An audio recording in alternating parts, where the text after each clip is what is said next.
आज दिन भर निफ्टी एक ह्यूज वॉल्टिलिटी से ट्रेड करता रहा, लेकिन जैसा मैं एक्सपेक्टेड था निफ्टी ने आज एक पॉजिटिव क्लोजिंग दी है। क्या निफ्टी कल इस रिकवरी को कंटिन्यू करेगा? तो इस वीडियो में हम देखेंगे कि मेरे हिसाब से निफ्टी की कल की मूवमेंट कैसी रह सकती है और उसके बाद देखेंगे कि निफ्टी के कल के लेवल्स क्या रह सकते हैं। निफ्टी अभी भी एक रिस्की जोन में ट्रेड कर रहा है, सो प्लीज ध्यान से ट्रेड करिएगा। वीडियो काफी इंपॉर्टेंट होने वाला है, उसको बिना स्किप करे अंत तक जरूर देखिएगा। Hello friends, welcome to trade to spend. Nifty के डेली एनालिसिस के एक और वीडियो में आपका स्वागत है। हमने अपने कल के वीडियो में क्लियरली मेंशन किया था कि अगर निफ्टी एक गैप अप ओपनिंग देता है तो वहां पर जंप करके कॉल बाय या पुट सेल मत करिएगा, वेट करिएगा। निफ्टी ने यहाँ पर एक गैप अप ओपनिंग दी और हमारे नो ट्रेडिंग जोन के ऊपर के लेवल के पास ही एक गैप अप ओपनिंग दी। फिर वहां से निफ्टी ने एक रेजिस्टेंस लिया और वहां पहली 15 मिनट की कैंडल में एक शार्प फॉल दिखाया और हमारे नो ट्रेडिंग जोन के नीचे के लेवल से एक बाउंस दिया, वापस ऊपर की तरफ एक अच्छी रिकवरी दिखाई और फिर हमारे नो ट्रेडिंग जोन के ऊपर के लेवल को ब्रेकआउट दिया, प्लस पहली 15 मिनट की कैंडल के हाई को भी ब्रेकआउट दिया। निफ्टी ने पहले ही पौन घंटे में या फिर हम कह सकते हैं कि पहले 3-15 मिनट की कैंडल में एक ह्यूज वॉल्टिलिटी दिखा दी। पहले 100 पॉइंट नीचे, फिर वापस 100 पॉइंट ऊपर। और जब निफ्टी ने यहाँ पर हमारे नो ट्रेडिंग जोन के ऊपर के लेवल को ब्रेकआउट दिया था तब हम चाहते तो जम करके कॉल बाय कर लेते, लेकिन मैंने अपने व्हाट्सएप प्रीमियम ब्रॉडकास्ट और फ्री टेलीग्राम चैनल में क्लियरली मेंशन किया था कि वेट करिएगा, वहां पर निफ्टी ने एक ह्यूज वॉल्टिलिटी दिखा चुका है, उसको एक सेटल होने दीजिए, उसके बाद कुछ बाइंग या सेलिंग करेंगे।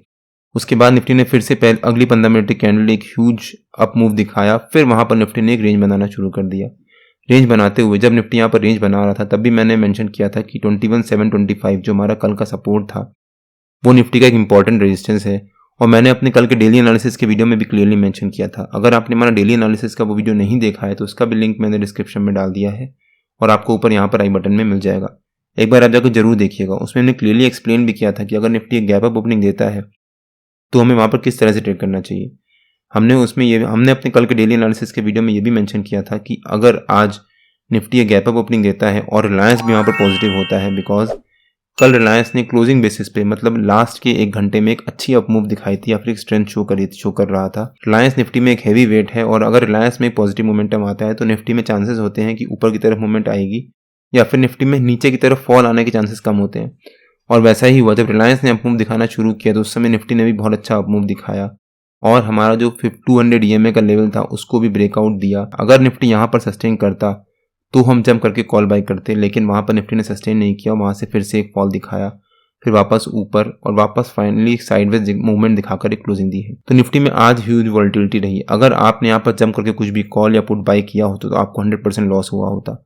मान लीजिए निफ्टी ने यहाँ पर जैसे ही गैप अप ओपनिंग दी, आपने देखा कि निफ्टी एक गैप अप ओपनिंग दे रहा है और कल जो निफ्टी ने फॉल दिखाया था उसके अगेंस्ट, तो आपने जंप करके यहाँ पर कॉल बाय किया, इमीडिएटली निफ्टी ने यहाँ पर आपको स्टॉप लॉस हिट किया। फिर आपने देखा कि निफ्टी ने इतनी बड़ी रेड कैंडल बनाई है और निफ्टी नीचे की तरफ फॉल दिखा रहा है, हो सकता है निफ्टी में फॉल कंटिन्यू, आपने यहाँ पर जंप करके पुट बाय किया। जैसे ही आपने पुट बाय किया निफ्टी ने फिर से एक रिकवरी दिखाई और ऊपर की तरफ एक शार्प अप मूव दिखाया, आपको यहाँ पर फिर से स्टॉप लॉस हिट हुआ। एक तो आपको लॉस बहुत हो चुका होगा, प्लस हमेशा की तरह सारे रिटेल ट्रेडर्स यही सोचते हैं कि जब भी मैं बाई करता हूं तो उसके ऑपोजिट को जाने लगता है, और आज भी वैसा ही हुआ होता। ऐसे ही दिन भर ऊपर नीचे करते हुए निफ्टी ने एक ह्यूज वॉल्टिलिटी दिखाई। तो मैंने एज सच निफ्टी में कोई भी ट्रेड नहीं लिया आज, बिकॉज मैं वेट कर रहा था निफ्टी का सेटल होने का। ऑलमोस्ट सेम चीज बैंक निफ्टी में भी हुई। अगर हम बैंक निफ्टी का चार्ट देखें एक बार, बैंक निफ्टी ने भी जब यहाँ पर एक गैप अप ओपनिंग दी उसके बाद बैंक निफ्टी ने एक शार्प फॉल दिखाया, फिर रिवर्सल लिया, बहुत स्ट्रॉन्ग रिवर्सल लिया, फिर बैंक निफ्टी ने यहाँ पर एक रेंज बनाना शुरू कर दिया। रेंज बनाने के बाद बैंक निफ्टी ने फिर से यहाँ से एक फॉल दिया, फिर एक रिवर्सल लेना शुरू किया, फिर एक रेंज बनाई और फिर वहां से एक रिकवरी फॉल दिखाया।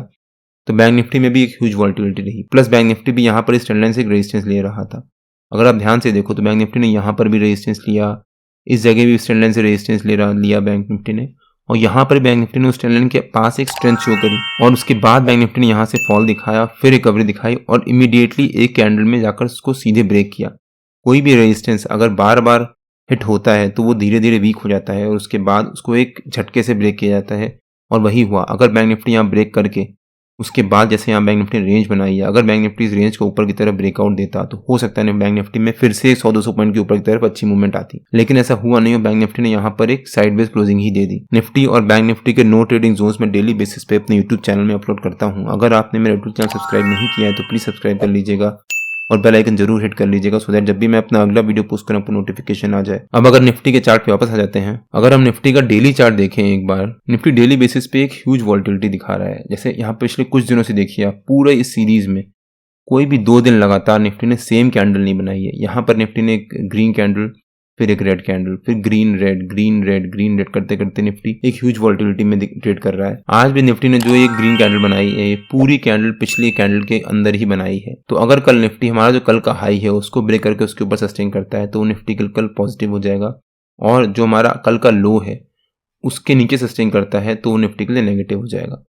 अब निफ्टी की कल की ओपनिंग पे डिपेंड करेगा। आज यूएस का सीपीआई का डेटा भी आना है, उसके ऊपर भी काफ़ी चीज़ें डिपेंड करेंगी। अगर डेटा पॉजिटिव आया तो हो सकता है निफ्टी में कल एक बहुत अच्छी रैली आए, लेकिन अगर डेटा ज़रा सा भी नेगेटिव आया और यूएस मार्केट ने प्रेशर शो किया तो हो सकता है निफ्टी में भी उसका इम्पैक्ट पड़े और निफ्टी में नीचे की तरफ एक ह्यूज प्रॉफिट बुकिंग आए। निफ्टी ओवरऑल एक वीकनेस दिखा रहा है as compare to bank Nifty, और अगर कल यूएस के डेटा में जरा सा भी वीकनेस देखी तो उसका इम्पैक्ट निफ्टी में डायरेक्टली पड़ सकता है। निफ्टी ने वैसे भी जो ये रेंज बना रहा था या फिर एक चैनल के बीच में ट्रेड कर रहा था, निफ्टी ने फाइनली पिछले 2 दिन पहले उस चैनल को ब्रेक डाउन दिया है और अब फिर से उस चैनल के उस ब्रेक डाउन देने वाली कैंडल के नीचे की तरफ एक रेंज बना रहा है। अब निफ्टी की रेंज बन जाती है कल का हाई और कल का लो। अगर निफ्टी इसको ब्रेकआउट देता है तो ऊपर की तरफ मूवमेंट, अगर ब्रेक डाउन देता है तो नीचे की तरफ मूवमेंट। और अगर निफ्टी इसी रेंज के बीच में ट्रेड करता रहे, जितने दिन लगातार निफ्टी इस रेंज के बीच में ट्रेड करेगा, आगे ब्रेकआउट या ब्रेकडाउन देने के बाद निफ्टी में उसी डायरेक्शन में एक बहुत अच्छी रैली आएगी उसी के अकॉर्डिंग। अगर आप इंट्राडे में ट्रेड कर रहे हो तो इंट्राडे के लेवल्स में रेगुलर बेसिस पे अपने टेलीग्राम चैनल में पोस्ट करता रहता हूँ। ओवरनाइट कोई भी पोजीशन होल्ड करके मत जाइए। अगर आप उसको होल्ड कर रहे हो तो उसको हेज जरूर कर लीजिए, किसी भी डायरेक्शन में मूवमेंट आ सकती है, स्पेशली अगर आप सेल करके जा रहे हो। इस समय मार्केट काफ़ी वॉलेटाइल है, विक्स भी काफ़ी बड़ा हुआ है, तो जब भी मूवमेंट आएगी एक बड़ी मूवमेंट आएगी, प्लस ऑप्शंस का प्रीमियम काफ़ी हाई चल रहा है इस समय। तो अगर आप ओवरनाइट कॉल बाय या पुट बाय करके जा रहे हो या फिर सेल करके जा रहे हो तो उसको हेज जरूर कर लीजिएगा। तो मेरे ख्याल से निफ्टी की कल की मूवमेंट डिपेंड करेगी निफ्टी की ओपनिंग पे और जो यूएस का सीपीआई का डेटा आना है उसके ऊपर।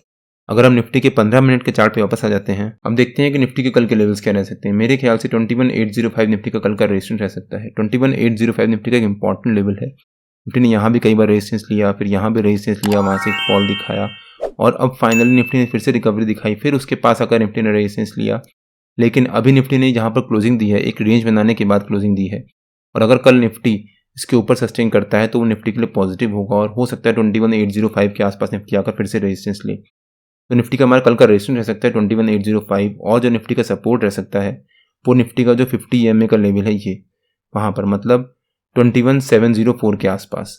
हो सकता है निफ्टी कल 21805 as a resistance, 21704 as a support, उसी रेंज के बीच में ट्रेड करे। अगर निफ्टी मान लीजिए एक फ्लैट ओपनिंग देता है और जो निफ्टी ने ये रेंज बनाई थी उसी के बीच में, तो यहाँ पर जंप करके कॉल बाय या पुट सेल मत करिएगा, वेट करिएगा। हो सकता है निफ्टी एक फ्लैट ओपनिंग दे, एक रेंज बनाए आधा एक घंटा, और उसके बाद ऊपर की तरफ ब्रेकआउट दे।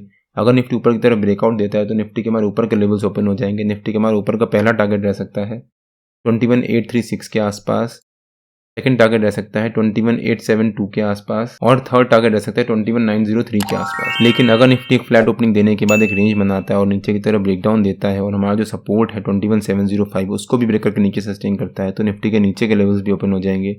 निफ्टी का नीचे का हमारा पहला टारगेट रह सकता है 21666 के आसपास। 21666 निफ्टी का एक इंपॉर्टेंट लेवल है। हमने आज भी दिन भर अपने टेलीग्राम चैनल में अपडेट किया था उसके बारे में, और कल भी हमने उसके बारे में अपडेट किया था। तो 21666 निफ्टी का नीचे का पहला टारगेट रह सकता है। निफ्टी का नीचे का सेकंड टारगेट रह सकता है 21625 के आसपास, और नीचे का थर्ड टारगेट रह सकता है 21575 के आसपास। और अगर निफ्टी हमारा जो नीचे का सपोर्ट है 21705 उसके नीचे गैप डाउन ओपनिंग देता है तब भी यहाँ पर वेट करिएगा, जंप करके पुट बाय या कॉल सेल मत कर लीजिएगा। हो सकता है निफ्टी यहाँ पर एक गैप डाउन ओपनिंग दे, यहाँ पर एक रेंज बनाए और उसके बाद ऊपर की तरफ रिकवरी दिखा दे। तो अगर निफ्टी भी एक गैप डाउन ओपनिंग देता है तो यहाँ पर जंप करके पुट बाय या कॉल सेल मत कर दीजिएगा, थोड़ी देर वेट कर लीजिएगा। वेट करने के बाद अगर निफ्टी एक साइडवेज मूवमेंट दिखाता है और उसके बाद अगर निफ्टी एक डायरेक्शन में मूवमेंट देता है तब उस डायरेक्शन में जब बाय कर सकते हैं। लेकिन अगर निफ्टी मान लीजिए गैप अप ओपनिंग ही दे देता है और हमारा जो रेजिस्टेंस 21805 उसके पास, तब भी यहाँ पर जंप करके कॉल बाय या पुट सेल मत कर दीजिएगा। पहली 15 मिनट की कैंडल काफ़ी इंपॉर्टेंट हो जाएगी इस केस में।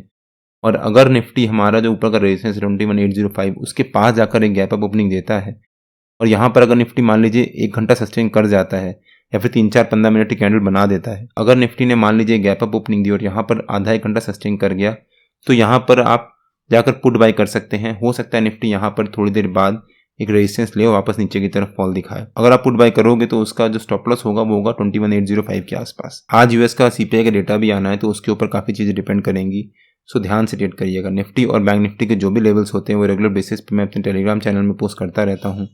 अगर आपने मेरा टेलीग्राम चैनल ज्वाइन नहीं किया है तो उसका लिंक मैंने डिस्क्रिप्शन में डाल दिया है, और आप मेरे को टेलीग्राम में ट्रेड टू स्पेंड नाम से मार्केट ज्वाइन कर सकते हैं। अगर आपको वीडियो अच्छा लगा हो तो please like share and subscribe और बेल आइकन जरूर हिट कर लीजिएगा, सो दैट जब भी मैं अपना अगला वीडियो पोस्ट करूँ आपको नोटिफिकेशन आ जाए। टिल देन, जय श्री राम एंड जय हिंद।